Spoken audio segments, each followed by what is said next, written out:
बंधुगण देखंतु ए वीडियो रे हम +3 सेकंड सेमेस्टर एमआईएल ओडिया जोटा देखंतु एईसीसी 2 रे देखंतु बहुत ही इंपोर्टेंट और बहुत ही गुरुत्वपूर्ण क्वेश्चन करबा हमें शॉर्ट क्वेश्चन भी करबा लॉन्ग क्वेश्चन भी करबा बहुत ही इंपोर्टेंट और बहुत ही गुरुत्वपूर्ण अटे आपन को पई केवल पेन और कॉपी यूज करिवे जदर कि आपन को ही अधिकार अधिका बेनिफिट हेबो तो चलंतु देरी न करी के हम क्वेश्चन ऊपर को जिबा तो जदि आपण माने चैनल नुआ अछंती तारे चैनल को सब्सक्राइब करबा पई भूली भी नहीं और लाइक और कमेंट करके जोड़े वीडियो देखि सारिला परे वीडियो आपन को केमती लागला तो चलंतु देरी न करी के हम क्वेश्चन नंबर 1 करबा देखंतु क्वेश्चन नंबर 1 कोन पचाइछि देखंतु क्वेश्चन नंबर 1 पचाइछि पेन और कॉपी को यूज करबे जदि आपण अधिकार अधिका स्कोर करिया पई जाउछंती तो देखंतु सरल संवादटी दीर्घ हेले यहा को कोन कहा जाय जदि आपन को क्वेश्चन दिया जेबो ताले उत्तर कोन करबे देखंतु ऑप्शन नंबर ए रे कोन देछि देखंतु ब्रेकिंग न्यूज देछि फीचर स्टोरी देछि तापरे नरम संवाद देछि तापरे कोन देछि कठिन संवाद देछि तो देखंतु जदि हम देखिबा ब्रेकिंग न्यूज कहा को कहा जाय ताले उत्तर कोन करबे गत राति रे बा सही दिन घटिथिबा संवाद को कोन कहा जाय ब्रेकिंग न्यूज कहा जाय जदि आपन को जे जगह रे भी आपन देखिबे क्वेश्चन जो जगह भी आपन ब्रेकिंग न्यूज क्वेश्चन देखिबे ताले उत्तर कोन करबे गत राति रे बा सही दिन घटिथिबा संवाद को ब्रेकिंग न्यूज बोली कहा जाय तारे फीचर स्टोरी कोन बहुत ही इंपोर्टेंट जिंस फीचर स्टोरी कोन देखंतु प्रथमे हम देखिबा कठिन संवाद कोन देखंतु कठिन संवाद कहा को कहा जाय नरम संवाद कहा को कहा जाय देखंतु समाज रो बड़ बड़ वर्ग को प्रभावित करिया भली घटना जो घटी थाई बंधुगण ताकू कौन कहा जाए कठिन संवाद कहा जाए समाज रे बृहत वर्ग को देखंतु प्रभावित करिवा भली घटिथिबा घटना बा घटिबा को जाउथिबा घटना को कौन कहा जाए कठिन संवाद कहा जाए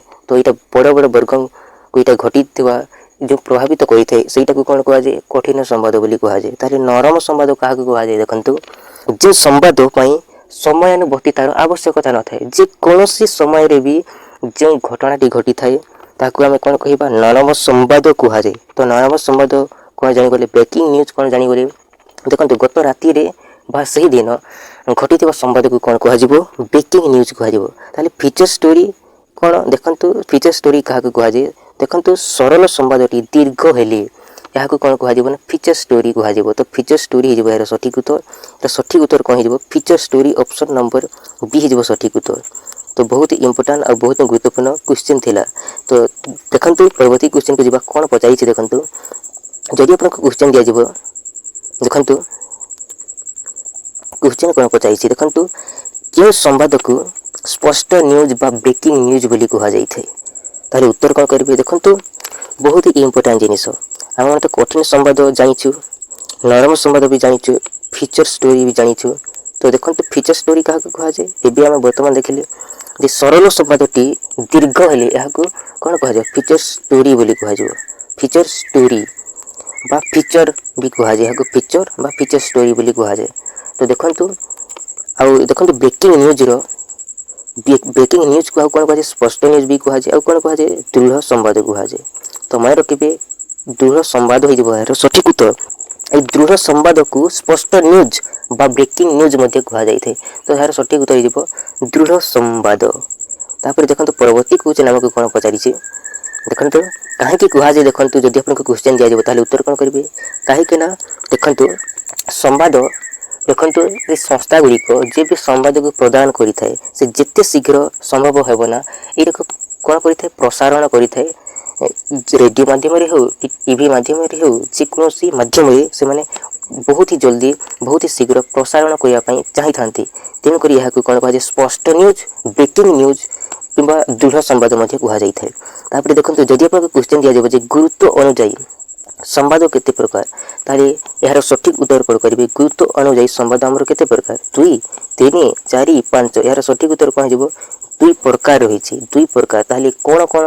गोटे होछि कठिन संवाद आ गोटे होछि नरम संवाद तो गुरुत्व अनुଯାयी संवाद 2 प्रकार रहिछि गोटे होछि कठिन संवाद आ गोटे होछि नरम संवाद तापर देखंतु परवर्ती क्वेश्चन कोन पचाइछि देखंतु जदि आपन को क्वेश्चन दिया जेबो जे के कहिथिले जे संवाद हेउछि गोटे उत्पाद और दृष्टिकोण जदि आपको क्वेश्चन दिया जिवो ताहले उत्तर कौन करिवे यार सठिक उत्तर कौन करिवे किए कहिथिले जे संवाद होउची गोटे उत्पाद और दृष्टिकोण ताहले यार सठिक उत्तर कौन करिवे बहुत इंपोर्टेंट जिनस किए कहिथिले जॉर्ज ह्यूग कहिथिले किए कहिथिले जॉर्ज ह्यूग ताहले आपण माने कहउथिबे जे विलियम रैंडोल्फ ये कौन कहिथिले संवाद संपर्क रे विलियम रैंडोल्फ कौन कहिथिले देखंतु केही ना केउठी चपाई हेवा भली घटना प्रवाह होउची संवाद ये कहिते विलियम रैंडोल्फ कहिथिले विलियम रैंडोल्फ कहिथिले जे केही ना केउठी चपाई देवा भली घटना प्रवाह होउची संवाद।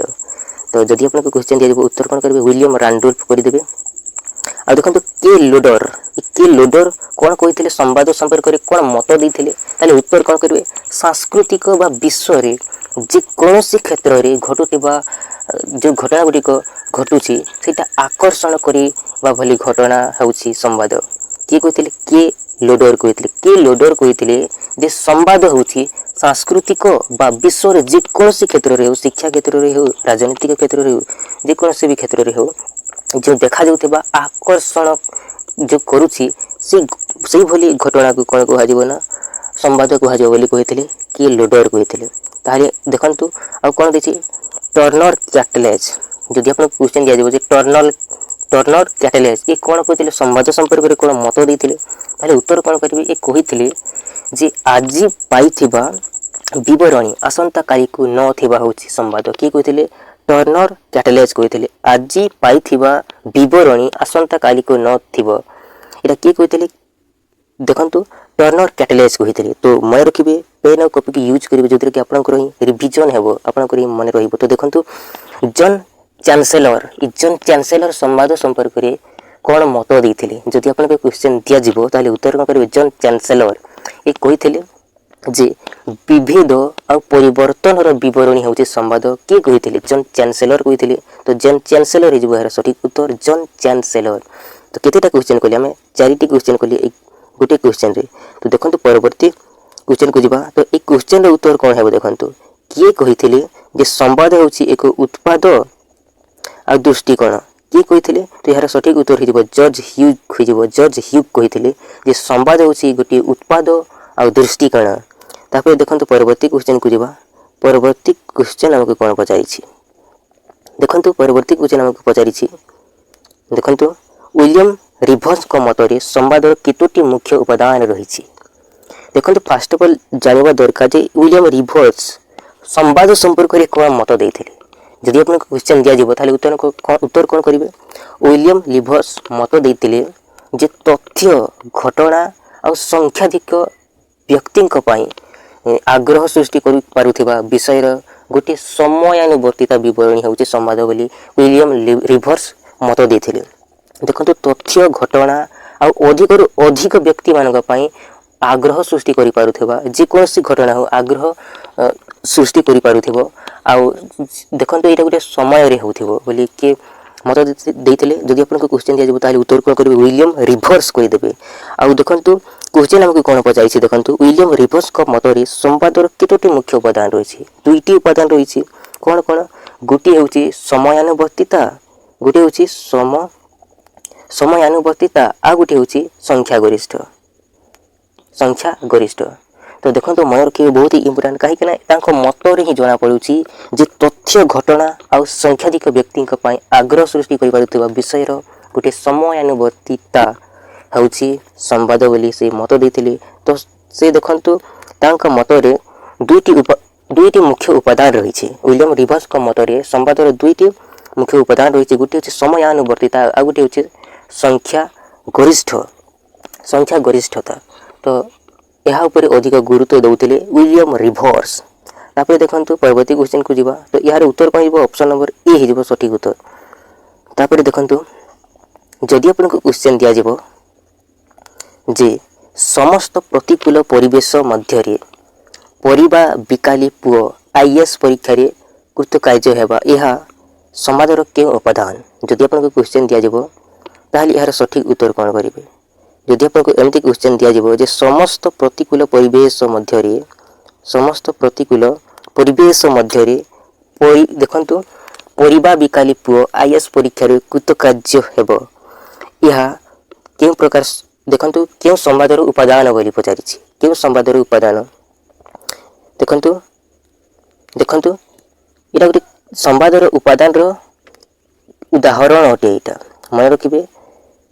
ଦେଖନ୍ତୁ ବହୁତ ଇମ୍ପୋର୍ଟାଣ୍ଟ ଜିନିଷ ଯେ ସମ୍ବାଦର ଉପାଦାନର କେଉଁ ଉପାଦାନର ଉଦାହରଣ ଏମିତି କ୍ୱେଶ୍ଚନ୍ ଦେଇଥିଲେ ଭଲ ହୋଇଥାନ୍ତା। ଦେଖନ୍ତୁ ଏଇଗୁଡ଼ିକ କ'ଣ ଅଟେ। ଦେଖନ୍ତୁ ସମ୍ବାଦର ଉପାଦାନ ଗୁଡ଼ିକ ଅଟେ। ତ ଏଇ ଉପାଦାନର ଦେଖନ୍ତୁ ଉଦାହରଣ ଅଟେ। କେଉଁ ଉପାଦାନର ଉଦାହରଣ ଅଟେ। ଯଦି ଆପଣଙ୍କୁ ଏମିତି କ୍ୱେଶ୍ଚନ୍ ଦିଆଯିବ ତାହେଲେ ଉତ୍ତର କ'ଣ କରିବେ। ଦେଖନ୍ତୁ ଅପସନ୍ ନମ୍ବର ଏରେ କ'ଣ ଦେଇଛି। ଅପସନ୍ ନମ୍ବର ଏରେ ଦେଇଛି ସମୀବର୍ତ୍ତିତା। ଅପସନ୍ ନମ୍ବର ଏରେ କ'ଣ ଦେଇଛି ସମୀବର୍ତ୍ତିତା ଦେଇଛି। ସମୀବର୍ତ୍ତିତା ମାନେ କ'ଣ ତାହା ପ୍ରଥମେ ଜାଣିବା ବହୁତ ଇମ୍ପୋର୍ଟାଣ୍ଟ। ଦେଖନ୍ତୁ ପ୍ରଥମେ ଜାଣିବା ଯେ ସମୀବର୍ତ୍ତିତା ଯଦି ଆପଣଙ୍କୁ କ୍ୱେଶ୍ଚନ୍ ଦିଆଯିବ ତ ଇଜିଲି କରିପାରିବେ। ସମୀବର୍ତ୍ତିତା କହିଲେ କ'ଣ ଦେଖନ୍ତୁ ଫର୍ ଏକ୍ଜାମ୍ପଲ୍ ଧରାଯାଉ ଅନ୍ୟ ଦେଶରେ ଗୋଟିଏ ରେଳ ଦୁର୍ଘଟଣା ହେଉଛି ସେଇଟା ଆମ ପାଇଁ ତ ଆକର୍ଷଣୀୟ ହେବ ନାହିଁ କିମ୍ବା ଓଡ଼ିଶାର ଗଣମାଧ୍ୟମ ଏଇଟାକୁ ପ୍ରସାରଣ କରିପାରିବେ ନାହିଁ। ଏଇଟା ତ ପ୍ରସାରଣ କରିବେ ହିଁ ନାହିଁ। ତ ଏଇଟାକୁ ଆମେ କ'ଣ କହିବା ନା ସମୀବର୍ତ୍ତିତା ବୋଲି କହିବା। ଏଇଟାକୁ ଆମେ କ'ଣ କହିବା ସମୀବର୍ତ୍ତିତା କହିବା। ଆଉ ବିପର୍ଯ୍ୟୟ ତ ଆପଣମାନେ ଜାଣିଛନ୍ତି ବାତ୍ୟା ମରୁଡ଼ି ଏଗୁଡ଼ାକୁ ଆମେ କ'ଣ କହିବା ବିପର୍ଯ୍ୟୟ ବୋଲି କହିବା। ବାତ୍ୟା ମରୁଡ଼ି ବୋମା ବିସ୍ଫୋରଣ ଭୂମିକମ୍ପ ହୋଇଗଲା ଏହାକୁ ଆମେ କ'ଣ କହିବା ବିପର୍ଯ୍ୟୟ ବୋଲି କହିଥାଉ। ଆଉ କ୍ଷାତୀୟ ଗୁରୁତ୍ୱ ଦେଖନ୍ତୁ ଏଇଟା ବି ଜାଣିବା ବହୁତ ଇମ୍ପୋର୍ଟାଣ୍ଟ ଯେ କ୍ଷାତୀୟ ଗୁରୁତ୍ୱ ଏଇଟା ବି ଗୋଟେ ସମ୍ବାଦର ଦେଖନ୍ତୁ ଉପାଦାନ ଅଟେ। ତ ତାହାର ଉଦାହରଣ କ'ଣ ତାହା ମୁଁ କହିଦେଉଛି। ଦେଖନ୍ତୁ ଗୋଟେ ଏକ୍ଜାମ୍ପଲ୍ ଦେଇଦେଉଛି। ଧରାଯାଉ ଯଦି ତୁମେ ଚାଲି ଚାଲି ଯାଉଛ ଗାଧୋଇବା ପାଇଁ କିମ୍ବା ଗାଧୋଇବା ଘରରେ ଆପଣମାନେ ପଡ଼ିଯାଉଛନ୍ତି ତ ଏଇଟା ତ ସମ୍ବାଦରେ ପ୍ରସାରଣ କରାଯିବ ନାହିଁ। କିନ୍ତୁ ଯଦି ଜଣେ ଦେଖନ୍ତୁ ବଡ଼ ବଡ଼ ଲୋକମାନେ ଯାହାକୁ ସମସ୍ତେ ଇଣ୍ଡିଆର ସମସ୍ତେ ଭାରତର ସମସ୍ତେ ଜାଣିଛନ୍ତି ସେଇ ଲୋକ ଯଦି ପଡ଼ିଯିବ ତ ସେଇ ଲୋକ ଯଦି ପଡ଼ିଯିବ ଚାଲି ଚାଲି କିମ୍ବା ଯେକୌଣସି ଗାଧୋଇବା ଘରେ ଯଦି ପଡ଼ିଯିବ ତ ଏଇଟା ଗୋଟେ ସମ୍ବାଦରେ ପ୍ରସାରଣ କରାଯିବ। ଏଇଟାକୁ ସମ୍ବାଦ ବୋଲି ଆମେ କହିପାରିବା। ତେଣୁକରି ଦେଖନ୍ତୁ ଏଇ ଖ୍ୟାତି ଆଉ ଗୁରୁତ୍ୱ ତେଣୁକରି ଏଇ ଖ୍ୟାତି ଗୁରୁତ୍ୱ ବ୍ୟକ୍ତିଙ୍କ କାର୍ଯ୍ୟକଳାପ ହୋଇଗଲା ରାଜନୈତିକ ନେତୃତ୍ୱ ହୋଇଗଲା କ୍ରୀଡ଼ା ହୋଇଗଲା ମନୋରଞ୍ଜନ ହୋଇଗଲା ଏଗୁଡ଼ିକ ଦେଖନ୍ତୁ ଗଣମାଧ୍ୟମରେ ଆକର୍ଷଣ କରିଥାଏ। ତ ଏଇ ଖ୍ୟାତି ଆଉ ଗୁରୁତ୍ୱ ଆକର୍ଷଣ ବୋଲି କରିଥାଏ। ତ ଏଇଟା ହିଁ ହେଉଛି ଖ୍ୟାତି ଆଉ ଗୁରୁତ୍ୱ। ତ ଖ୍ୟାତି ଆଉ ଗୁରୁତ୍ୱ ଆପଣମାନେ ଜାଣିଗଲେ। ଏବେ ଦେଖନ୍ତୁ ମାନବିକ ଆବେଗ ମାନେ ଦେଖନ୍ତୁ ଏଥିରେ କ୍ୱେଶ୍ଚନ୍ ଦେଇଛି ଏହାର ଉତ୍ତର ଯିବ ମାନବିକ ଆବେଗ। ଦେଖନ୍ତୁ ବହୁତ ଇମ୍ପୋର୍ଟାଣ୍ଟ ଜିନିଷ ଅଟେ ଯେ ସମସ୍ତ ପ୍ରତିକୂଳ ପରିବେଶ ମଧ୍ୟରେ ପରିବା ବିକାଳି ପୁଅ IAS ପରୀକ୍ଷାରେ କୃତକାର୍ଯ୍ୟ ହେବା। ଏଇଟା ସମ୍ବାଦରେ ପ୍ରସାରଣ କରାଯିବ। ଏହା ପ୍ରତି ସମସ୍ତେ ଆକୃଷ୍ଟ ହେବେ। ତ ଏଇଟା ଗୋଟେ ସମ୍ବାଦର ଉପାଦାନ। ଦେଖନ୍ତୁ କେଉଁ ଉପାଦାନର ଉଦାହରଣ ଅଟେ ତାହେଲେ ଉତ୍ତର କ'ଣ କରିବା ମାନବିକ ଆବେଗ ହୋଇଯିବ। ଏହାର ସଠିକ୍ ଉତ୍ତର ହୋଇଯିବ ମାନବିକ ଆବେଗ। ତ ମାନବିକ ଆବେଗ ହୋଇଯିବ ଏହାର ସଠିକ୍ ଉତ୍ତର। ତାପରେ ଦେଖନ୍ତୁ ପରବର୍ତ୍ତୀ କ୍ୱେଶ୍ଚନ୍ କ'ଣ ପଚାରିଛି। ଦେଖନ୍ତୁ ଯଦି ଆପଣଙ୍କୁ କ୍ୱେଶ୍ଚନ୍ ଦିଆଯିବ ଯେ କେଉଁଟି ସମ୍ବାଦର ଉପାଦାନ ନୁହେଁ। ଦେଖନ୍ତୁ ଫାଷ୍ଟ ଅଫ୍ ଅଲ୍ ଜାଣିବା ଦରକାର ଯେ ସମ୍ବାଦର ଉପାଦାନ ଗୁଡ଼ିକ କ'ଣ କ'ଣ ରହିଛି। ଦେଖନ୍ତୁ ପେନ୍ ଓ କପିକୁ ୟୁଜ୍ କରିବେ। ନମ୍ବର 1ରେ ଦେଖନ୍ତୁ ଉପାଦାନ କ'ଣ କ'ଣ ରହିଛି। ନମ୍ବର 1ରେ ସମୀବର୍ତ୍ତିତା ରହିଛି। ସମୀବର୍ତ୍ତିତା ଦେଖନ୍ତୁ ସମୀବର୍ତ୍ତିତା ରହିଛି। 2 ନମ୍ବରରେ କ'ଣ ରହିଛି ଖ୍ୟାତି ଆଉ ଗୁରୁତ୍ୱ ରହିଛି। ଖ୍ୟାତି ଆଉ ଗୁରୁତ୍ୱ ରହିଛି। ତାପରେ ଦେଖନ୍ତୁ 3 ନମ୍ବରରେ ଆଉ କ'ଣ କ'ଣ ରହିଛି। 3 ନମ୍ବରରେ ଯଦି ଆମେ ଦେଖିବା ଆହୁରି ରହିଛି ଦ୍ୱନ୍ଦ୍ୱ ଆଉ ବିବାଦ ରହିଛି। ଦ୍ୱନ୍ଦ୍ୱ ଆଉ ବିବାଦ ରହିଛି। ଆଉ କ'ଣ ରହିଛି ଦ୍ୱନ୍ଦ୍ୱ ଆଉ ବିବାଦ। ତାପରେ ମାନବିକ ଆବେଗ ରହିଛି। ତାପରେ ବିପର୍ଯ୍ୟୟ ତାପରେ ପ୍ରଗତି ତାପରେ ସମୟାନୁବର୍ତ୍ତିତା ତାପରେ ବୈଚିତ୍ର୍ୟ ତାପରେ ଲାଷ୍ଟରେ ପରିଣାମ। ତ ଏଗୁଡ଼ିକ ହେଉଛି ସମ୍ବାଦର ଉପାଦାନ ଗୁଡ଼ିକ। ସମୀବର୍ତ୍ତିତା ଖ୍ୟାତି ଗୁରୁତ୍ୱ ଦ୍ୱନ୍ଦ୍ୱ ଆଉ ବିବାଦ ଆଉ ମାନବିକ ଆବେଗ ବିପର୍ଯ୍ୟୟ ପ୍ରଗତି ସମୟାନୁବର୍ତ୍ତିତା ଆଉ ବୈଚିତ୍ର୍ୟ ଆଉ ପରିଣାମ। ତ ଏଗୁଡ଼ିକ ହେଉଛି ସମ୍ବାଦର ଉପାଦାନ ଗୁଡ଼ିକ। ତ କ୍ୱେଶ୍ଚନ୍ ଆମକୁ ପଚାରିଛି ଯେ କେଉଁଠି ସମ୍ବାଦର ଉପାଦାନ ନୁହେଁ ତାହେଲେ ଏହାର ସଠିକ୍ ଉତ୍ତର କ'ଣ ହୋଇଯିବ। ଦେଖନ୍ତୁ ଏହାର ସଠିକ୍ ଉତ୍ତର ହୋଇଯିବ ଦେଖନ୍ତୁ ପ୍ରଗତିର ସମ୍ବାଦର ଉପାଦାନ ଅଟେ। ପ୍ରଗତି ତ ଏଇଟା ଭୁଲ ହୋଇଯିବ। ଆମକୁ କେଉଁଟା ନୁହେଁ ପଚାରିଛି। ତ ବୈଚିତ୍ର୍ୟ ବି ଅଟେ ବିପର୍ଯ୍ୟୟ ବି ଅଟେ। କିନ୍ତୁ ଦେଖନ୍ତୁ ବ୍ରେକିଂ ନ୍ୟୁଜ୍ ଏ ବ୍ରେକିଂ ନ୍ୟୁଜ୍ ଗୋଟିଏ ସମ୍ବାଦ ଅଟେ। ଏଇଟା ଗୋଟେ ସମ୍ବାଦ ଅଟେ। ତ ଆମକୁ କ୍ୱେଶ୍ଚନ୍ ପଚାରିଛି ଯେ କେଉଁଠି ଗୋଟେ ସମ୍ବାଦର ଉପାଦାନ ନୁହେଁ, ତ ଏଇଟା ହେଇଯିବ ସଠିକ୍ ଉତ୍ତର। ତାପରେ ଦେଖନ୍ତୁ ପରବର୍ତ୍ତୀ କ୍ୱେଶ୍ଚନ୍ ଆମକୁ କ'ଣ ପଚାରିଛି, ଦେଖନ୍ତୁ ଏଇଟା ଭୁଲ। ତାପରେ ଦେଖନ୍ତୁ ଏହାର ସଠିକ୍ ଉତ୍ତର କ'ଣ ହେଇଯିବ, ବ୍ରେକିଂ ନ୍ୟୁଜ୍ ହେଇଯିବ। ଦେଖନ୍ତୁ ପରବର୍ତ୍ତୀ କ୍ୱେଶ୍ଚନ୍ କ'ଣ ପଚାରିଛି, ଡ୍ୟାସ୍ରୁ ଦେଖନ୍ତୁ ସମ୍ବାଦର ଉତ୍ପତ୍ତି ଆଉ ଲେଖକ ପରିଚୟ ମିଳିଥାଏ। କେଉଁଥିରୁ ସମ୍ବାଦର ଉତ୍ପତ୍ତି ଆଉ ଲେଖକ ପରିଚୟ ମିଳିଥାଏ? ଯଦି ଆପଣଙ୍କୁ କ୍ୱେଶ୍ଚନ୍ ଦିଆଯିବ ତାହେଲେ ଏହାର ସଠିକ୍ ଉତ୍ତର କ'ଣ କରିବେ? ଦେଖନ୍ତୁ ମୁଖ୍ୟ ଶିରୋନାମା। ଫାଷ୍ଟ ଅଫ୍ ଅଲ୍ ଜାଣିବା ଦରକାର ଯେ ମୁଖ୍ୟ ଶିରୋନାମା କହିଲେ କ'ଣ। ଦେଖନ୍ତୁ ଯେକୌଣସି ବି ନ୍ୟୁଜ୍ ପେପରରେ ଦେଖିଥିବେ ବଡ଼ ବଡ଼ ଅକ୍ଷରରେ ଲେଖା ହୋଇଥାଏ, ଏହାକୁ କ'ଣ କୁହାଯାଏ? ମୁଖ୍ୟ ଶିରୋନାମା ବୋଲି କୁହାଯାଏ। ଏହାକୁ କ'ଣ କୁହାଯାଏ? ଶିରୋନାମା ବୋଲି କୁହାଯାଏ। ଆଉ ଦେଖନ୍ତୁ ବାଇଲାଇନ୍ ବା କ୍ରେଡ଼ିଟ୍ ଲାଇନ୍ କହିଲେ କ'ଣ? ଦେଖନ୍ତୁ ବାଇଲାଇନ୍ ଆଉ କ୍ରେଡ଼ିଟ୍ ଲାଇନ୍ରୁ ସମ୍ବାଦର ଉତ୍ପତ୍ତି ଆଉ ଲେଖକର ପରିଚୟ ମିଳିଥାଏ। ଏହା ସମ୍ବାଦ ପ୍ରସ୍ତୁତ କରିବା ସମ୍ବାଦଦାତାଙ୍କ ନାମ ହୋଇପାରେ କିମ୍ବା ଯେଉଁ ସୂତ୍ରରୁ ସମ୍ବାଦଟି ମିଳିଛି ସେ ସ୍ଥାନର ନାମ ଏଥିରେ ସ୍ଥାନିତ କରାଯାଇଥାଏ। ତ ଏହାର ସଠିକ୍ ଉତ୍ତର କ'ଣ ହେଇଯିବ? ବାଇଲାଇନ୍ କ୍ରେଡ଼ିଟ୍ ଲାଇନ୍ ହେଇଯିବ ଏହାର ସଠିକ୍ ଉତ୍ତର। ବାଇଲାଇନ୍ ଆଉ କ୍ରେଡ଼ିଟ୍ ଲାଇନ୍, ବାଇଲାଇନ୍ ବା କ୍ରେଡ଼ିଟ୍ ଲାଇନ୍ରୁ ସମ୍ବାଦର ଉତ୍ପତ୍ତି ଆଉ ଲେଖକଙ୍କ ପରିଚୟ ମିଳିଥାଏ। ତାହେଲେ ଆପଣମାନେ କହୁଥିବେ ଡେଡ଼ଲାଇନ୍ କହିଲେ କ'ଣ? ଦେଖନ୍ତୁ ଡେଡ଼ଲାଇନ୍ ସମ୍ପର୍କରେ ଯଦି ଆମେ ଦେଖିବା ବହୁତ ଇମ୍ପୋର୍ଟାଣ୍ଟ ଜିନିଷ।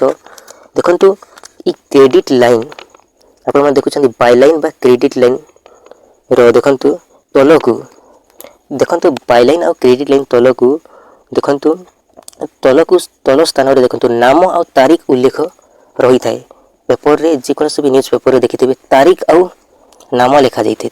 ଏହା ତଲକୁ ଦେଖନ୍ତୁ ବିବରଣୀଟା ଲେଖା ଆରମ୍ଭ ହୋଇଥାଏ ଏ ଡେଡ଼ଲାଇନ୍, ଯାହାକୁ ଆମେ ଡେଡ଼ଲାଇନ୍ ବୋଲି କହିଥାଉ। ଏହା ତଲକୁ ଲେଖା ହୋଇଥାଏ ଏ ବିବରଣୀଟି, ଏହାକୁ ଡେଡ଼ଲାଇନ୍ ବୋଲି କୁହାଯାଇଥାଏ। ଆଉ ଏଥିରୁ ସମ୍ବାଦଦାତା କେଉଁ ତାରିଖରେ ଏବଂ କେଉଁ ସ୍ଥାନରୁ ବିବରଣୀକୁ ପ୍ରସ୍ତୁତ କରିଛନ୍ତି ସେ ସମ୍ପର୍କରେ ସୂଚନା ମିଳିଥାଏ ଏ ଡେଡ଼ଲାଇନ୍ରେ। ଯଦି ଆପଣଙ୍କୁ କ୍ୱେଶ୍ଚନ୍ ଦିଆଯିବ ଯେ ଦେଖନ୍ତୁ ସମ୍ବାଦଦାତା କେଉଁ ତାରିଖରେ ଏବଂ କେଉଁ ସ୍ଥାନରୁ ବିବରଣୀ ପ୍ରସ୍ତୁତ କରିଛନ୍ତି ସେ ସମ୍ପର୍କରେ କେଉଁଥିରୁ ସୂଚନା ମିଳିଥାଏ, ଯଦି ଆପଣଙ୍କୁ କ୍ୱେଶ୍ଚନ୍ ଦିଆଯିବ ତାହେଲେ ଉତ୍ତର କ'ଣ କରିବେ? ଡେଡ଼ଲାଇନ୍ କରିଦେବେ, ଆପଣଙ୍କର ସଠିକ୍ ଉତ୍ତର ହେଇଯିବ। ତାହେଲେ ଆପଣମାନେ କହୁଥିବେ ଲିଡ୍ ଗୋଟିଏ କ'ଣ? ଦେଖନ୍ତୁ ଲିଡ୍ ହେଉଛି ଗୋଟେ ସମ୍ବାଦର ପ୍ରଥମ ଅନୁଚ୍ଛେଦ କହିପାରିବେ ଆପଣ।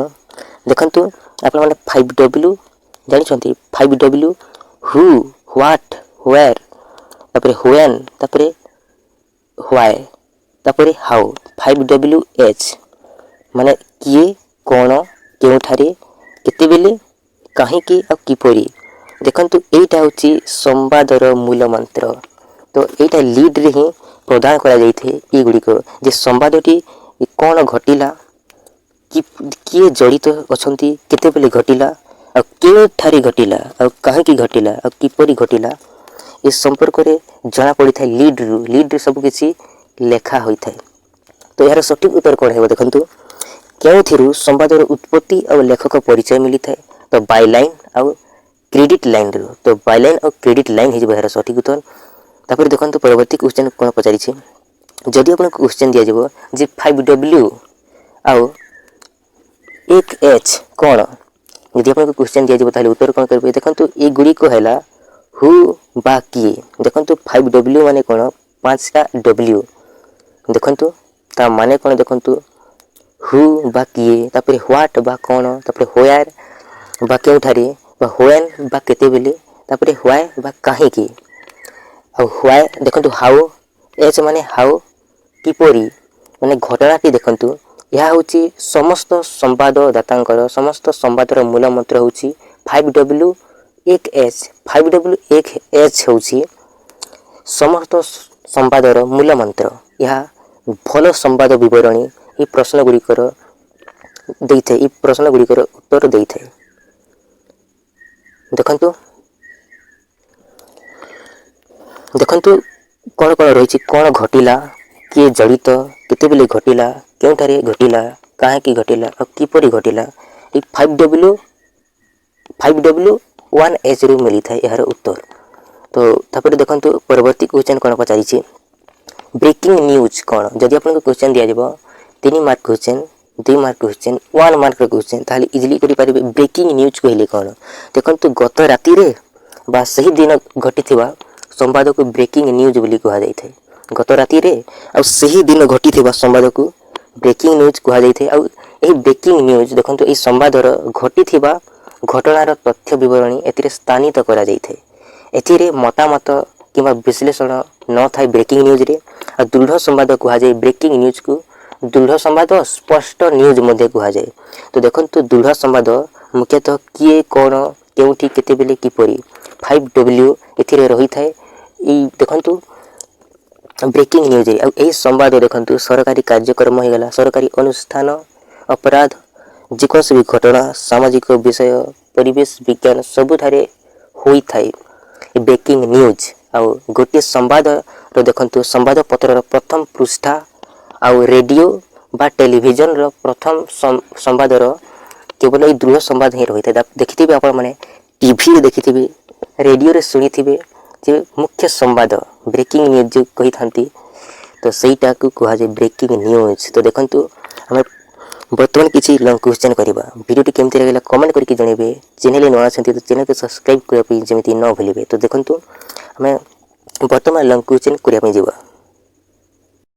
बंधुगण देखंतु इस संवादर संज्ञा और स्वरूप केमति लॉन्ग क्वेश्चन आसीबो देखंतु फर्स्ट ऑफ ऑल कहि दोछि मु जदि भी आपन को क्वेश्चन दिया जेबो लॉन्ग क्वेश्चन ताले केमति दिया जेबो संवादर संज्ञा कोन आउ संवादर उपादान गुडी को संपर्क रे लेख पचारिबो तापरे आ गोटे क्वेश्चन देखंतु संवादर संज्ञा आउ विभिन्न प्रकार संवाद संपर्क रे आलोचना कर एमति क्वेश्चन दिया जेबो ताको केमति लिखिबे जते बेले लिखिबे संवाद कहले कोन लिखिबे आउ देखंतु दुईटा आपण माने लिखि देबे जे संवादर संज्ञा लिखि देबे कि कोन कहितले गोटे किंबा दुईटा लिखि देबे तापरे आपण माने आरंभ कर देबे जे संवादर उपादान जदि पचारि थिबो तो उपादान गुडी को डायरेक्टली लिखिबे जदि आपण को विभिन्न प्रकार संवाद संपर्क रे पचारि थिबो ताले विभिन्न प्रकार संवाद संपर्क रे लिखि देबे तो ए संपर्क रे हम किछि देखिबा तापरे हम आगु को बढ़िबा तो देखंतु जते बेले भी करिवे देखंतु संवाद संपर्क रे तो जदि भी क्वेश्चन आसीबो तो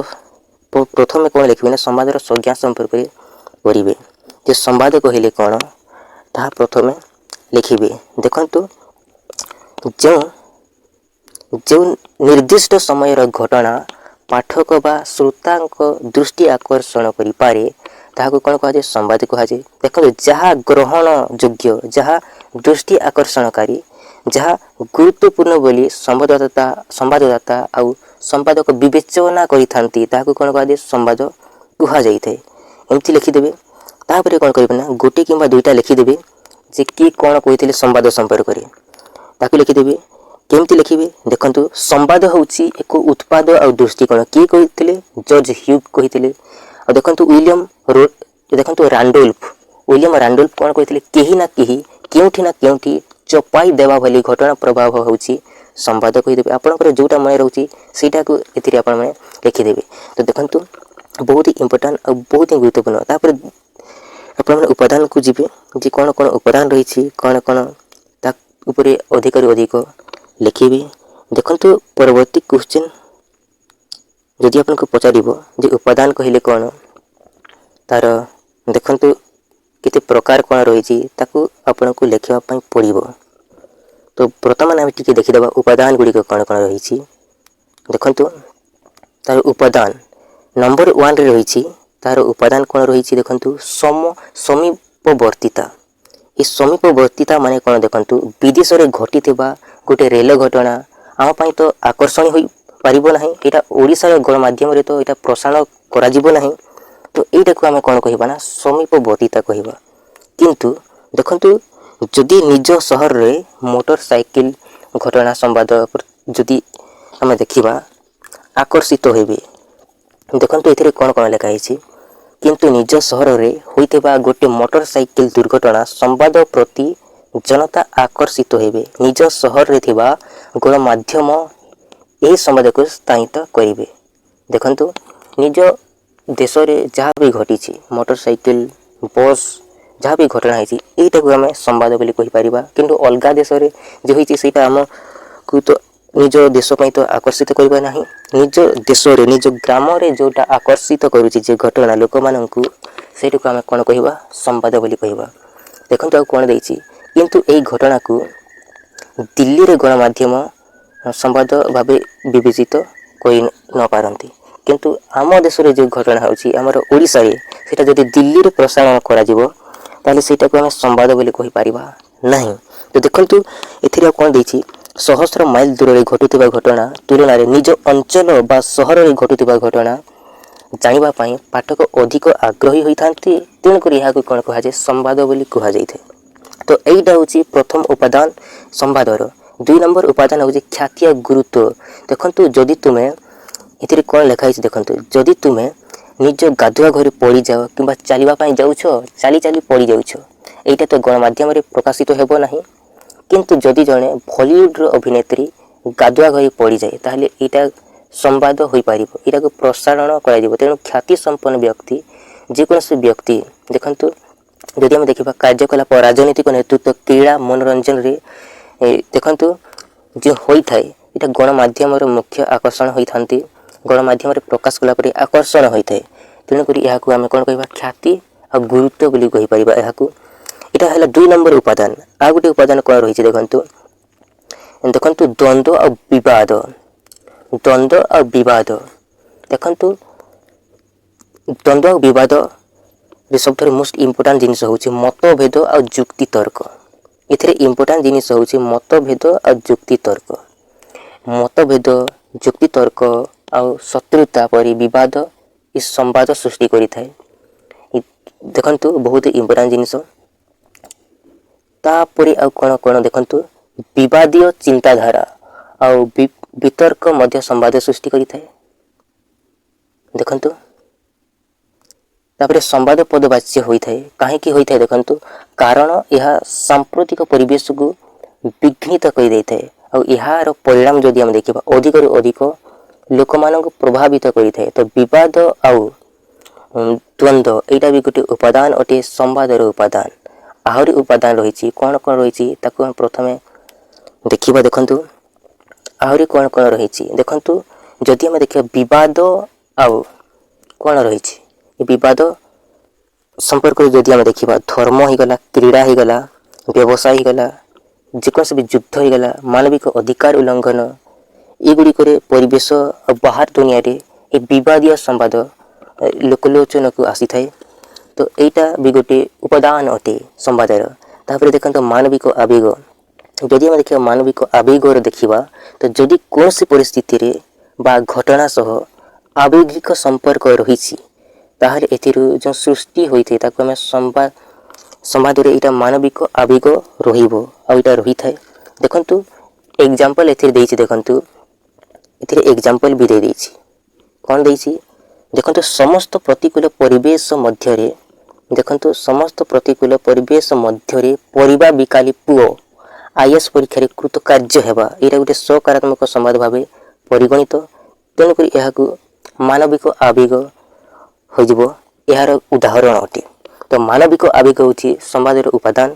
ତାପରେ ଦେଖନ୍ତୁ ପରବର୍ତ୍ତୀ କ୍ୱେଶ୍ଚନ୍ ଆଉ ଯଦି ଆସିବ ତ ବିପର୍ଯ୍ୟୟ। ଦେଖନ୍ତୁ ବିପର୍ଯ୍ୟୟ ବି ଗୋଟିଏ ଉପାଦାନ ଅଟେ ସମ୍ବାଦର। ଦେଖନ୍ତୁ ଆପଣମାନେ ଜାଣିଥିବେ ବାତ୍ୟା ହେଇଗଲା, ବୋମା ବିସ୍ଫୋରଣ, ବନ୍ୟା, ମରୁଡ଼ି ଆଉ ଭୂକମ୍ପକୁ ନେଇକି ସମସ୍ତ ସମ୍ବାଦ ଲେଖାଯାଇଥାଏ। ଆଉ ଉଭୟ ପ୍ରାକୃତିକ ଆଉ ମନୁଷ୍ୟକୃତ ବିପର୍ଯ୍ୟୟ ଗଣମାଧ୍ୟମରେ ସବୁବେଳେ ସ୍ଥାନ ପାଇଥାଏ, ସବୁବେଳେ ପ୍ରସାରଣ କରାଯାଇଥାଏ। କାହିଁକିନା ଏହା କ୍ଷତି ଆଉ ଧ୍ୱଂସଲୀଳା ଘଟାଇଥାଏ, ଅଧିକରୁ ଅଧିକ ଲୋକମାନଙ୍କୁ ଆକ୍ରାନ୍ତ କରିଥାଏ। ତ ଏଇଟା ହେଇଯିବ ବିପର୍ଯ୍ୟୟ। ବିପର୍ଯ୍ୟୟ ବି ଗୋଟିଏ ସମ୍ବାଦର ଉପାଦାନ ଅଟେ।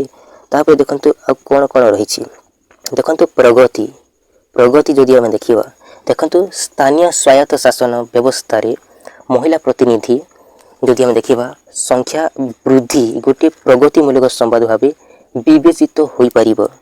ଯଦି ଆପଣଙ୍କୁ ସର୍ଟ କ୍ୱେଶ୍ଚନ୍ ଦିଆଯିବ ଯେ ସ୍ଥାନୀୟ ସ୍ୱାୟତ୍ତ ଶାସନ ବ୍ୟବସ୍ଥାରେ ମହିଳା ପ୍ରତିନିଧି ସଂଖ୍ୟା ବୃଦ୍ଧି ଏହା ଗୋଟେ କେଉଁ ପ୍ରକାର ସମ୍ବାଦ ଭାବେ ବିବେଚିତ ହୋଇପାରିବ, ତାହେଲେ ଉତ୍ତର କ'ଣ କରିବେ, ପ୍ରଗତିମୂଳକ ସମ୍ବାଦ ଭାବେ ଏଇଟା ବିବେଚିତ ହୋଇପାରିବ।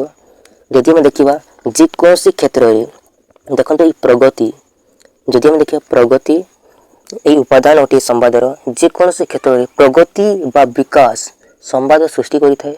ପ୍ରଗତି ଯେକୌଣସି ପ୍ରକାର ହୋଇପାରେ, ସେଇଟା ଶିକ୍ଷା ହୋଇପାରେ, ସେଇଟା ସ୍ୱାସ୍ଥ୍ୟ ହୋଇପାରେ, ସେଇଟା ସାମାଜିକ କ୍ଷେତ୍ର ହେଇପାରେ, ସମସ୍ତଙ୍କର ବିକାଶ ପାଇଁ ଏ ପ୍ରଗତି ରହିଥାଏ। ତ ଦେଖନ୍ତୁ ପରବର୍ତ୍ତୀ ଉପାଦାନ କ'ଣ ରହିଛି? ସମୟାନୁବର୍ତ୍ତିତା। ଦେଖନ୍ତୁ ସମୟାନୁବର୍ତ୍ତିତା କ'ଣ କ'ଣ? ଦେଖନ୍ତୁ ସମୟାନୁବର୍ତ୍ତିତା ସହ ତଥ୍ୟର ନୂତନତ୍ୱ ରହିଛି। ଦେଖନ୍ତୁ ଘଟଣା ପରିସ୍ଥିତିରେ ଯେତେ ଅଧିକ ସତ୍ୟ ହେବ, ଏହା ସେତେ ଅଧିକ ସମ୍ବାଦ ଗୁରୁତ୍ୱପୂର୍ଣ୍ଣ ବହନ କରିପାରିବ। ସମ୍ବାଦ ଗୋଟିଏ ନଷ୍ଟଶୀଳ ଦ୍ରବ୍ୟ ଅଟେ। ଏହା ପ୍ରଥମେ ଆଉ ତ୍ୱରିତ ସହକାରେ ପରିବେଷଣ କରାଯିବା ଆବଶ୍ୟକ। ତ ବହୁତ ଇମ୍ପୋର୍ଟାଣ୍ଟ ଜିନିଷ। ସମ୍ବାଦ ସବୁଦିନ ଆପଣମାନେ ଦେଖୁଥିବେ, ସକାଳରେ, ସନ୍ଧ୍ୟାରେ, ସବୁ ସମୟରେ। ତ ବହୁତ ଇମ୍ପୋର୍ଟାଣ୍ଟ ଜିନିଷ ସମୟାନୁବର୍ତ୍ତିତା ବହୁତ ସବୁ ସମୟରେ ହିଁ ହୋଇଥାଏ। ଦେଖନ୍ତୁ ପ୍ରଥମ ସମ୍ବାଦ ଯଦି ଆମେ ଦେଖିବା, ପରିବେଷଣ ପାଇଁ ଗଣମାଧ୍ୟମ ସଂସ୍ଥା ପରସ୍ପର ମଧ୍ୟରେ ପ୍ରତିଦ୍ୱନ୍ଦିତା ମଧ୍ୟ କରିଥାନ୍ତି। ଯଦି ଦୁଇଟି ସମାନ ଘଟଣା ଥାଏ ତାହେଲେ ସତ୍ୟ ଘଟଣାକୁ ସ୍ଥାନିତ କରିବା ପାଇଁ ଗଣମାଧ୍ୟମ ଅଗ୍ରାଧିକାର ଦେଇଥାନ୍ତି। ତାପରେ ଦେଖନ୍ତୁ ଆଉ କ'ଣ ରହିଛି? ବୈଚିତ୍ର୍ୟ। এই ବୈଚିତ୍ର୍ୟ ବି ଗୋଟିଏ ହେଉଛି ଦେଖନ୍ତୁ ସମ୍ବାଦର ଉପାଦାନ। ଦେଖନ୍ତୁ ଯଦି କିଛି ବିଚିତ୍ରତା ଥାଏ ଏ ସମ୍ବାଦରେ, ତାହେଲେ ଏହା ସମ୍ବାଦ ଉପଯୋଗୀ ହୋଇଥାଏ। ଯେକୌଣସି ବି ଘଟଣାରେ ହେଉ, ଯଦି କିଛି ବିଚିତ୍ରତା ଥାଏ ତାହେଲେ ଦେଖନ୍ତୁ ସମ୍ବାଦ ହେଉଛି କିଛି ନୂଆ ବା ଅସାଧାରଣ। ଏହା ଆମ ଜୀବନରେ ଗୋଟିଏ ସାଧାରଣ ଘଟଣା ନୁହଁ। ଏ ସମ୍ବାଦଟି ଦେଖନ୍ତୁ କୁକୁର ଛୁଆକୁ ଗୋଟିଏ ବାନର ସ୍ତନ୍ୟପାନ କରାଇବା ସମ୍ବାଦ ଅଟେ। ଦେଖନ୍ତୁ ତେଣୁ ବିଚିତ୍ର ପ୍ରବୃତ୍ତି, ଅଭ୍ୟାସ, ଅନ୍ଧବିଶ୍ୱାସ, ତାପରେ ଦେଖନ୍ତୁ ଅସ୍ୱାଭାବିକ ଧାରା, ଏଇ ଯେଉଁ ଚରଣୀ ମାନବ ସମାଜରେ ଯେଉଁ ଚରଣୀରେ ରହିଛି, ଏଇଟାକୁ ଆମେ ସମ୍ବାଦ ବୋଲି କହିପାରିବା। ଏଇଟା ସମ୍ବାଦ ପାଠକଙ୍କର ଦୃଷ୍ଟି ଆକର୍ଷଣ କରିଥାଏ। ତ ମନେ ରଖିବେ, ଏଇଟା ବି ଗୋଟିଏ ଆମର ବୈଚିତ୍ର୍ୟ, ଏଇଟା ବି ଗୋଟିଏ ସମ୍ବାଦର ଉପାଦାନ ଅଟେ। ଆଉ ଦେଖନ୍ତୁ ସମ୍ବାଦ ତ ବିଭିନ୍ନ ପ୍ରକାର ରହିଛି, ତ ବିଭିନ୍ନ ଉପାଦାନ ରହିଛି। ତାମାନେ ଦେଖନ୍ତୁ ପରିଣାମ ତ ରହିବ ହିଁ ରହିବ, କାହିଁକିନା ଘଟଣାର ଗୁରୁତ୍ୱ ଦେଖନ୍ତୁ ଯେତେ ବି ଘଟଣା ଘଟିଛି ଲୋକମାନଙ୍କୁ ପ୍ରଭାବିତ କରିଛି, ତେଣୁ ତ ଉପାଦାନ ରହିବ ହିଁ ରହିବ। କ'ଣ ଘଟିଛି, କ'ଣ ଘଟିବାକୁ ଯାଉଛି, ତ ଏ ସମ୍ପର୍କରେ ପରିଣାମ ରହିଛି। ଦେଖନ୍ତୁ ଏଥିରେ କ'ଣ କ'ଣ ଲେଖା ହେଇଛି? କମ୍ପ୍ୟୁଟର ଭାଇରସ୍ ଦ୍ୱାରା ଆକ୍ରାନ୍ତ ହେବା ଘଟଣା ଗୋଟିଏ ଛୋଟ ବିବରଣୀ ଭାବେ ସମ୍ବାଦପତ୍ରର ଭିତର ପୃଷ୍ଠାରେ ପ୍ରକାଶିତ ହୋଇପାରେ। କିନ୍ତୁ ସେହି ସମାନ ଭାଇରସ୍ ଯଦି ବ୍ୟାଙ୍କ ଅବସ୍ଥାକୁ ଆକ୍ରାନ୍ତ କରି ସମସ୍ତ ବ୍ୟବସ୍ଥାକୁ ଅଚଳ କରିଦିଏ, ତାହେଲେ ଏହି ସମ୍ବାଦ ପ୍ରଥମ ପୃଷ୍ଠାରେ ପ୍ରକାଶିତ ହେବ, ଯାହାର ପରିଣାମ ଅଧିକରୁ ଅଧିକ ଲୋକମାନେ ଜାଣିପାରିବେ, ଦେଖିପାରିବେ, ଆଉ ବଡ଼ ବଡ଼ ଅକ୍ଷରରେ ଲେଖା ହେଇଥିବ। ତ ଦେଖନ୍ତୁ ବହୁତ ଇମ୍ପୋର୍ଟାଣ୍ଟ ଆଉ ବହୁତ ହିଁ ଗୁରୁତ୍ୱପୂର୍ଣ୍ଣ ଥିଲା। ତାପରେ ଦେଖନ୍ତୁ ପରବର୍ତ୍ତୀ ଆଉ କ୍ୱେଶ୍ଚନ୍ କ'ଣ ରହିଛି, ଆଉ କ୍ୱେଶ୍ଚନ୍ କ'ଣ ତିଆରି ହୋଇପାରିବ। ଯଦି ଆପଣଙ୍କ କ୍ୱେଶ୍ଚନ୍ ଦିଆଯିବ ଉପାଦାନ ଆଉ ଢାଞ୍ଚା ସମ୍ପର୍କରେ ଲେଖ। ଦେଖନ୍ତୁ ଢାଞ୍ଚା ମାନେ କ'ଣ? ଦେଖନ୍ତୁ ଯେ ସମ୍ବାଦରେ କ'ଣ କ'ଣ ଲେଖାଯିବ, ଏଇଗୁଡ଼ାକୁ ଢାଞ୍ଚା ବୋଲି କୁହାଯାଇଥାଏ। ଦେଖନ୍ତୁ ଏଥିରେ କ'ଣ କ'ଣ ଦେଇଛି ଆପଣମାନେ ଦେଖିପାରୁଥିବେ। ସମସ୍ତ ସମ୍ବାଦରେ ମୁଖ୍ୟ ଶିରୋନାମା ଲେଖା ହେଇଥାଏ, ମାନେ ବଡ଼ ବଡ଼ ଅକ୍ଷରରେ ଲେଖା ହେଇଥାଏ। ତାପରେ ସମ୍ବାଦଦାତାଙ୍କ ନାମ ଲେଖା ଯାଇଥାଏ, ତାପରେ ତାରିଖ ଲେଖାଯାଏ, ତାପରେ ପ୍ରଥମରୁ ସାରାଂଶ ବି ଲେଖାଥାଏ, ବିଷୟବସ୍ତୁ ଲେଖାଥାଏ, ଉପସଂହାର, ଏଗୁଡ଼ିକ ସବୁ ସମ୍ବାଦରେ ଥାଏ। ତାପରେ ଦେଖନ୍ତୁ ଆଉ କ'ଣ କ'ଣ ରହିଥାଏ। ପ୍ରଥମତଃ ଶିରୋନାମାରେ ବଡ଼ ବଡ଼ ଅକ୍ଷରରେ ଲେଖା ହେଇଥାଏ, ଆପଣମାନେ ଜାଣିଛନ୍ତି, ସବୁଦିନ ପେପର ପଢ଼ୁଥିବେ। ତ ଦେଖନ୍ତୁ ଆଉ କ'ଣ କ'ଣ ରହିଛି। ଦେଖନ୍ତୁ ପାଠକକୁ ମୁଖ୍ୟ ଶିରୋନାମାକୁ ପଢ଼ି ଏମିତି ଲେଖା ହେଇଥାଏ ଯେଉଁଟାକି ଲୋକମାନଙ୍କୁ ଆକୃଷ୍ଟ କରିବ, ସେମିତି ଲେଖିଥାନ୍ତି। ତାପରେ ଦେଖନ୍ତୁ ବାଇଲାଇନ୍ ଆଉ କ୍ରେଡ଼ିଟ୍ ଲାଇନ୍। ଏଥିରେ କ'ଣ ଥାଏ? ଏଥିରେ ଥାଏ ଯେ ସମ୍ବାଦର ଉତ୍ପତ୍ତି ଆଉ ଲେଖକ ପରିଚୟ ଥାଏ। ଏଥିରେ ଯେ କେଉଁଠାରୁ ସମ୍ବାଦଦାତାଙ୍କ ନାମ କ'ଣ, କେଉଁଠାରୁ ସମ୍ବାଦଟି ସ୍ଥାନ ପାଇଛି, ଏଗୁଡ଼ିକ ଲେଖା ହେଇଥାଏ ବାଇଲାଇନ୍ ବା କ୍ରେଡ଼ିଟ୍ ଲାଇନ୍ରେ। ତାପରେ ଦେଖନ୍ତୁ ଆଉ କ'ଣ ରହିଛି? Date line. ଦେଖନ୍ତୁ କ୍ରେଡ଼ିଟ୍ ଲାଇନ୍ ବା ବାଇଲାଇନ୍ ତଳପଟେ କ'ଣ ଥାଏ ନା ନାମ ଆଉ ତାରିଖ ଉଲ୍ଲେଖ ରହିଥାଏ, ଆଉ ଏଇ ନାମ ଆଉ ତାରିଖ ତଳପଟେ ବିବରଣୀ ଲେଖା ଆରମ୍ଭ ହୋଇଥାଏ। ଏହାକୁ କ'ଣ କୁହାଯାଏ? ଡେଟ୍ ଲାଇନ୍ ବୋଲି କୁହାଯାଇଥାଏ। ଏହାକୁ ଡେଟ୍ ଲାଇନ୍ କୁହାଯାଇଥାଏ। ଆଉ ଡେଟ୍ ଲାଇନ୍ରେ ଦେଖନ୍ତୁ ସମ୍ବାଦଦାତା କେଉଁ ତାରିଖରେ ଆଉ କେଉଁ ସ୍ଥାନର ବିବରଣୀ ପ୍ରସ୍ତୁତ କରିଛନ୍ତି ସେ ସମ୍ପର୍କରେ ସୂଚନା ମିଳିଥାଏ ଏଇ ଡେଟ୍ ଲାଇନ୍ରୁ। ଆଉ ଦେଖନ୍ତୁ ଲିଡ୍ କ'ଣ? ଦେଖନ୍ତୁ ଲିଡ୍ ହେଉଛି ଗୋଟିଏ ସମ୍ବାଦର ପ୍ରଥମ ଅନୁଚ୍ଛେଦ, ଯେଉଁଥିରେ କି ସବୁ କିଛି ଲେଖାଯାଇଥାଏ, କିପରି ଘଟିଲା, କ'ଣ ଘଟିଲା, କେଉଁଠାରୁ ଘଟିଲା, କ'ଣ ସବୁ ଉତ୍ତର ଏ ଲିଡ୍ରେ ପାଇଯିବେ ଆପଣମାନେ। ଦେଖନ୍ତୁ 5W ଆଉ 1H, 5W ଆଉ 1H ଉତ୍ତର ପ୍ରଦାନ କରିଥାଏ। ଏଇଟା ହେଉଛି ସମ୍ବାଦର ମୂଳମନ୍ତ୍ର। ସମସ୍ତ ସମ୍ବାଦର ମୂଳମନ୍ତ୍ର ହେଉଛି 5W1H ଏହା ଭଲ ସମ୍ବାଦ ବିବରଣୀ ଏହି ପ୍ରଶ୍ନ ଗୁଡ଼ିକର ଉତ୍ତର ଦେଇଥାଏ। ଦେଖନ୍ତୁ କ'ଣ ଘଟିଲା। 5W1H ମାନେ କ'ଣ ଦେଖନ୍ତୁ। 5W ମାନେ ହୁ, ହ୍ୱାଟ୍, ହ୍ୱେୟାର, ହ୍ୱେନ୍, ହ୍ୱାଏ, ହାଉ। ଏଇଟା ହେଉଛି 5W ମାନେ କିଏ, କ'ଣ, କେଉଁଠାରେ, କେତେବେଳେ, କାହିଁକି ଆଉ କିପରି ଘଟିଲା ଘଟଣାଟି। କ'ଣ ଘଟିଲା, କିଏ ଜଡ଼ିତ ଅଛନ୍ତି, କେତେବେଳେ ଘଟିଲା, କେଉଁଠାରେ ଘଟିଲା, କାହିଁକି ଘଟିଲା ଆଉ କିପରି ଘଟିଲା, ଏ ସମ୍ପର୍କରେ ହିଁ ଏଥିରେ ସବୁକିଛି ଉତ୍ତର ପାଇଯିବେ। କେଉଁଥିରେ, ଏ ଲିଡ଼୍ରେ ପାଇଯିବେ, ଯେଉଁଥିରେ କି ଛୋଟ ଛୋଟ ଅକ୍ଷରରେ ଲେଖା ହୋଇଥାଏ। ଦେଖନ୍ତୁ ସବୁବେଳେ ଛୋଟ ଛୋଟ ଅକ୍ଷରରେ ଲେଖା ହେଇଥାଏ ଯେକୌଣସି ସମ୍ବାଦରେ। ଏଇଟାକୁ ଲିଡ଼୍ ବୋଲି କୁହାଯାଇଥାଏ। ଛୋଟ ଛୋଟ ଅକ୍ଷରରେ ଲେଖା ହେଇଥାଏ, ସବୁବେଳେ ଲିଡ଼୍ ଛୋଟ ଅକ୍ଷରରେ ହିଁ ଲେଖା ହୋଇଥାଏ। ତାପରେ ଦେଖନ୍ତୁ ପରବର୍ତ୍ତୀ ଆଉ କ'ଣ କ'ଣ ରହିଛି।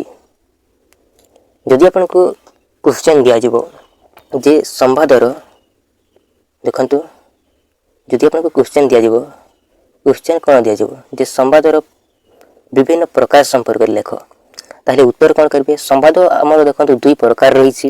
ଗୋଟିଏ ହେଉଛି କଠିନ ସମ୍ବାଦ ଆଉ ଗୋଟିଏ ହେଉଛି ନରମ ସମ୍ବାଦ। ଦେଖନ୍ତୁ କଠିନ ସମ୍ବାଦ କାହାକୁ କୁହାଯାଏ, ସମାଜରେ ବୃହତ୍ ବର୍ଗଙ୍କୁ ପ୍ରଭାବିତ କରିବା ବୋଲି ଘଟିଥିବା ଘଟଣା ବା ଘଟିବାକୁ ଯାଉଥିବା ଘଟଣା ବିବରଣୀକୁ କଠିନ ସମ୍ବାଦ କୁହାଯାଏ। ଯେଉଁ ବଡ଼ ବଡ଼ ଲୋକମାନଙ୍କୁ ପ୍ରଭାବିତ କରିବା ବୋଲି ଘଟଣାକୁ ଆମେମାନେ କ'ଣ କହିବା, କଠିନ ସମ୍ବାଦ କହିବା। ଆଉ ନରମ ସମ୍ବାଦ କାହାକୁ କୁହାଯାଏ, ଯେକୌଣସି ସମୟରେ, ଏହାର କୌଣସି ସମୟ ସୀମା ନାହିଁ, ଯେକୌଣସି ସମୟରେ ଯେ ଘଟିଥାଏ ସେଇଟାକୁ ଆମେମାନେ କ'ଣ କହିବା, ନରମ ସମ୍ବାଦ ବୋଲି କହିବା। ତ ଦେଖନ୍ତୁ ବ୍ରେକିଂ ନ୍ୟୁଜ୍, ଦେଖନ୍ତୁ କଠିନ ସମ୍ବାଦ ଆଉ କ'ଣ କ'ଣ ରହିଛି। ଦେଖନ୍ତୁ ବ୍ରେକିଂ ନ୍ୟୁଜ୍ ରହିଛି, ଯେ ଗତ ରାତିରେ ଆଉ ସେହି ଦିନ ଘଟିଥିବା ସମ୍ବାଦକୁ କ'ଣ କୁହାଯାଏ, ବ୍ରେକିଂ ନ୍ୟୁଜ୍ କୁହାଯାଇଥାଏ। ଆଉ ଏହି ଦେଖନ୍ତୁ ଯଦି ଆପଣଙ୍କୁ ଆହୁରି କ୍ୱେଶ୍ଚନ୍ ଦିଆଯିବ ଯେ 3 ମାର୍କ କ୍ୱେଶ୍ଚନ୍, ତାହେଲେ ଆହୁରି ଟିକେ ଲେଖିବା ପାଇଁ ପଡ଼ିବ ବ୍ରେକିଂ ନ୍ୟୁଜ୍ ସମ୍ପର୍କରେ। ତ କ'ଣ ଲେଖିବେ, ଦେଖନ୍ତୁ ଏହି ବ୍ରେକିଂ ନ୍ୟୁଜ୍ ସମ୍ବାଦରେ, ଏହି ବ୍ରେକିଂ ନ୍ୟୁଜ୍ରେ ଘଟିଥିବା ଘଟଣାର ତଥ୍ୟ ବିବରଣୀ ସ୍ଥାନିତ କରାଯାଇଥାଏ। ଏଥିରେ ମତାମତ ଆଉ ବିଶ୍ଳେଷଣ ନଥାଏ। ବ୍ରେକିଂ ନ୍ୟୁଜ୍ରେ ଏଥିରେ କ'ଣ କ'ଣ ଥାଏ, ଏଥିରେ ଥାଏ ଯେ କିଏ, କ'ଣ, କେଉଁଠି, କେତେବେଳେ ଆଉ କିପରି ଘଟିଛି ଘଟଣାଟି, ଏଇଟାକୁ ସ୍ଥାନିତ କରାଯାଇଥାଏ ଏହି ବ୍ରେକିଂ ନ୍ୟୁଜ୍ରେ। ତ ମନେ ରଖିବେ, ବହୁତ ଇମ୍ପୋର୍ଟାଣ୍ଟ ଆଉ ବହୁତ ଗୁରୁତ୍ୱପୂର୍ଣ୍ଣ। ଆଉ ଦେଖନ୍ତୁ ଏଇଟା ଦେଖନ୍ତୁ ସମ୍ବାଦର ପ୍ରଥମ ପୃଷ୍ଠାରେ ଲେଖା ହେଇଥାଏ। ଆଉ ରେଡ଼ିଓ ବା ଟେଲିଭିଜନ ଏଗୁଡ଼ିକରେ କୁହାଯାଇଥାଏ ମୁଖ୍ୟ ସମ୍ବାଦ ଯେଉଁ କହିଥାନ୍ତି। ତାପରେ ଦେଖନ୍ତୁ ସବୁଠାରୁ ମୋଷ୍ଟ ଇମ୍ପୋର୍ଟାଣ୍ଟ ହେଉଛି ଦୃଢ଼ ସମ୍ବାଦକୁ ଆଉ କ'ଣ କୁହାଯାଏ। ସବୁଠାରୁ ମୋଷ୍ଟ ଇମ୍ପୋର୍ଟାଣ୍ଟ ହେଉଛି ଏହାକୁ ସ୍ପଷ୍ଟ ନ୍ୟୁଜ୍ ବା ବ୍ରେକିଂ ନ୍ୟୁଜ୍ ମଧ୍ୟ କୁହାଯାଇଥାଏ। ତ ମନେ ରଖିବେ, ବହୁତ ଇମ୍ପୋର୍ଟାଣ୍ଟ ଆଉ ବହୁତ ଗୁରୁତ୍ୱପୂର୍ଣ୍ଣ ଅଟେ। ତାପରେ ଦେଖନ୍ତୁ ଆଉ କ'ଣ କ'ଣ ରହିଛି। ଦେଖନ୍ତୁ ନରମ ସମ୍ବାଦ, ନରମ ସମ୍ବାଦ କାହାକୁ କୁହାଯାଏ, ଯେଉଁ ସମ୍ବାଦ ପାଇଁ ସମୟାନୁବର୍ତ୍ତିତା ଆବଶ୍ୟକତା ନଥାଏ, ଯେକୌଣସି ସମୟରେ ବି ଯେଉଁ ଘଟଣା ଘଟିଥାଏ ତାହାକୁ ଆମେ କ'ଣ କହିବା, ନରମ ସମ୍ବାଦ କହିବା। ଦେଖନ୍ତୁ ମାନବିକ ଦିଗ, ଦେଖନ୍ତୁ ଏଥିରେ କ'ଣ ଦେଇଛି, ଏ ପ୍ରକାର ସମ୍ବାଦ ଘଟିବା। ଦେଖନ୍ତୁ ସମ୍ବାଦରେ ମାନବିକ ଦିଗ, ସାବଲୀଳତା ଲେଖାରେ ସବୁକିଛି ଦେଖନ୍ତୁ ସମାଜରେ ଯେତିକି ବି ଘଟଣା ଘଟିଥାଏ ଏଗୁଡ଼ିକୁ ଆମେ କ'ଣ କହିବା, ନରମ ସମ୍ବାଦରେ ଆସିଯିବ। ଯଦି ବି ଆପଣଙ୍କୁ କ୍ୱେଶ୍ଚନ୍ ଦିଆଯିବ ଫିଚର ହେଇଗଲା, ଦେଖନ୍ତୁ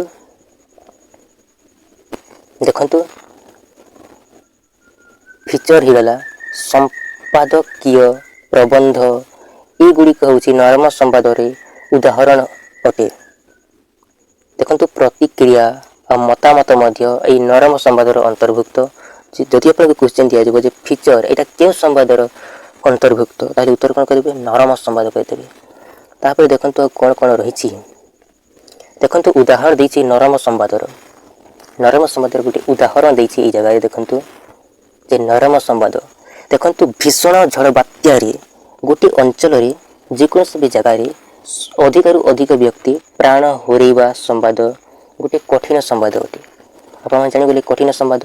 ଦେଖନ୍ତୁ ଭୀଷଣ ବାତ୍ୟାରେ ଗୋଟିଏ ଅଞ୍ଚଳରେ ଅଧିକରୁ ଅଧିକ ଲୋକମାନେ ପ୍ରାଣ ହରାଇଲେ, ଏଇଟାକୁ ଆମେ କଠିନ ସମ୍ବାଦ କହିବା। ଆଉ ପରବର୍ତ୍ତୀ ବ୍ୟକ୍ତି ଦୁର୍ଦ୍ଦଶାକୁ ନେଇ ଯେଉଁ ସମ୍ବାଦ ପ୍ରସ୍ତୁତ ହେବ ତାହାକୁ ଆମେ କ'ଣ କହିବା, ନରମ ସମ୍ବାଦ କୁହାଯାଏ।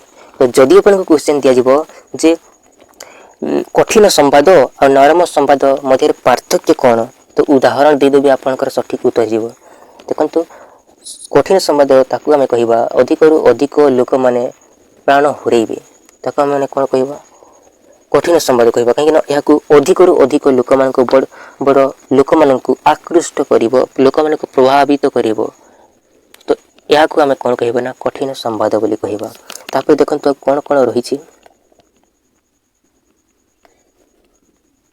देखो देखो फीचर स्टोरी बा फीचर क्या कह जाए ये मन रखिए सरल संवादटी दीर्घ होली यह कौन कह जाए फीचर बा फीचर स्टोरी बोली कह जाए गोटे सरल संवादटी दीर्घ हो बड़ हो गोटे छोट संवादटी बड़ हो कह फीचर बा फीचर स्टोरी बोली कहवा तो मन रखिए बहुत ही इंपोर्टाट और बहुत ही गुरुत्वपूर्ण अटे देखो ए क्वेश्चन नंबर 1 कौन पचारि विभेद और परिवर्तन बरणी हूँ संवाद बोली किए कही जदि आपको क्वेश्चन दिज्व ताल यार सठिक उत्तर कौन करेंगे विभेद और परिवर्तन बरणी हूँ संवाद बोली किए कही जॉन चांसेलर कह आप सठिक उत्तर जॉन